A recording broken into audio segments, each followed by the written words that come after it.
Bonjour ma petite bombasse, bienvenue sur cette nouvelle vidéo de Ma Petite Addiction, la chaîne pour les hypersensibles qui veulent se libérer de leur obsession alimentaire. Aujourd'hui, je vais aborder un sujet très important. Est-ce que tu manques de volonté ? Alors, il faut définir ce que c'est que la volonté. 2 secondes, si on regarde un peu la définition. La volonté, c'est le fait de vouloir quelque chose. Ok, et de mettre en place par conséquent des actions en ce sens pour atteindre un objectif. Donc, toi et tes 74 950 régimes sont la preuve que tu ne manques pas de volonté. On est d'accord quand même. Simplement, la méthode n'était pas appropriée. Et ça, c'est autre chose. Parce que si la méthode n'est pas appropriée, évidemment qu'elle n'est pas durable. Et ça explique pourquoi au bout d'une semaine, ça part en cacahuète quand tu fais un nouveau régime. Parce que Marie-Jean José, dans son magazine, t'a dit qu'il fallait, je sais pas, aller renifler une fleur rouge avant de prendre la carotte qui fait que tu vas perdre du gras du cul. Bref. Bon, moi ce que je fais, c'est que j'aide les personnes hypersensibles à se libérer de leur obsession de la nourriture et de leur peur de grossir, parce que souvent c'est lié, par une méthode qui s'adapte à la personne. Et c'est là toute la clé, parce que c'est facile à mettre en place et c'est ça qui fait que c'est durable.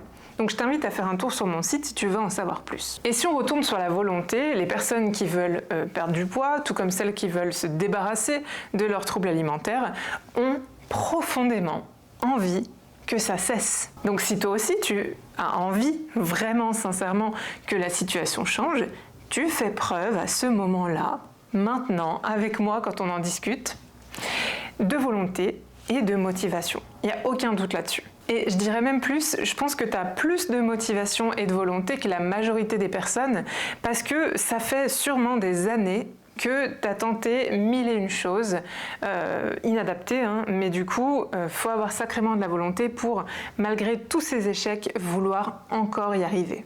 Et c'est très bien. Maintenant, c'est possible quand même que ça ne marche pas, même si tu as la volonté. Alors, je parle des régimes parce que je trouve que c'est de la grosse bouse, mais des fois, il y a des schémas un petit peu subtils qui se passent au niveau inconscient. Et moi, c'est aussi là que j'interviens, c'est toute la valeur ajoutée, enfin, pas que, mais en partie. C'est que des fois, on a beau vouloir changer, allez, je vais dans cette direction, ça met en péril quelque chose de positif du quotidien. Je ne sais pas si tu vois vraiment ce que je veux dire, je vais illustrer d'exemples. Par exemple, tu peux dire, je veux perdre du poids, c'est une certitude, j'en ai vraiment envie et tout, mais inconsciemment, perdre du poids, pour toi, pour une partie de toi, ça veut dire devenir un peu plus désirable. Un peu plus sexy, tu vois, et aux yeux des hommes, et les hommes notamment, ça te fait flipper, tu vois. C'est un exemple. Mais du coup, ça explique pourquoi c'est impossible pour toi de perdre du poids. Et c'est pas une question de non-volonté, c'est juste qu'il y a un désalignement, et c'est grâce notamment à l'hypnose et d'autres choses que j'utilise, qu'on va réaligner ça, ok ? Un autre exemple que j'ai eu, c'est une personne qui est en surpoids, toutes les femmes de sa famille étaient en surpoids, et du coup pour elle, inconsciemment, même si elle voulait perdre ce poids, allez, je vais là-bas, c'est sûr, et pour elle, inconsciemment, c'était « ouais, mais là, je vais me désaxer, en fait, je vais me détacher de ma famille. Ouf, ça me fait peur !» Et du coup, c'était pas possible pour elle. Donc, mon intervention à ce moment-là, c'est vraiment trouver l'enjeu caché, tu vois, le frein caché, il y en a peut-être plusieurs, mais du coup, pour arrêter que tu luttes contre toi-même. Parce que c'est fatigant, et puis c'est pas très utile de lutter contre soi-même.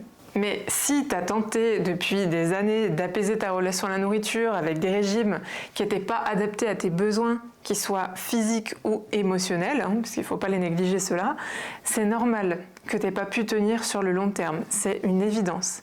Parce que tu es programmé, du moment où tu rentres dans un régime par exemple, tu es programmé au bout d'un certain temps à remanger comme tu mangeais avant. Et à compenser. Et ça n'a rien à voir avec un manque de volonté. C'est que souvent, dans les régimes, 100% du temps je dirais, on t'impose des règles. Mais des règles qui sont peut-être rigides, qui sont strictes, qui n'ont pas de sens pour toi, et qui t'empêchent de manger surtout ce dont tu as envie. Et souviens-toi, moi, le plaisir dans la vie, c'est l'un des trucs les plus importants qui existent. Donc, si tu as des envies émotionnelles et qu'on te dit c'est mort, ça n'est pas dans la règle, mais c'est normal en fait de chercher ce plaisir dans l'alimentation et du coup, à la moindre fatigue, tu vas avoir une partie de toi qui va reprendre le contrôle C'est pour ça que toi, tu as l'impression que tu le perds. Et cette partie, elle va vite chercher le plaisir quand elle peut. Les compulsions, c'est sous cette forme. Si tu te réveilles la nuit, c'est pareil. Oh tiens, je suis un peu embrumée. Oui, bah profitons-en pour aller chercher du plaisir. Donc c'est normal que ça fonctionne comme ça. Si tu réponds pas à tes envies physiques, émotionnelles, tu vas créer de la frustration. C'est une certitude. Et qui dit frustration dit tension. Donc tu vas tendre l'élastique et il va péter, mais péter fort dans ta face. Et c'est compréhensible. Donc mon conseil, bon évidemment je te dirais de prendre rendez-vous avec moi ou de suivre l'une de mes formations en autonomie pour amorcer ce changement et enfin être libre durablement. Mais sinon, si tu décides de faire un autre choix, tu peux commencer par te féliciter d'être si forte et de te dire que tu es en train de changer. C'était peut-être pas le moment jusqu'à présent et que là, c'est en train d'évoluer. Je te dis à très bientôt dans une autre vidéo, ma petite bombasse, et surtout abonne-toi, partage, like, commente, balance des arcs-en-ciel, j'en sais rien, mais fais en sorte que cette chaîne soit la plus vue possible pour contribuer à envoyer du love. Regarde, du love, du love. Je te dis à très bientôt et à la prochaine. Et c'est la même chose en fait, cette phrase elle est bizarre.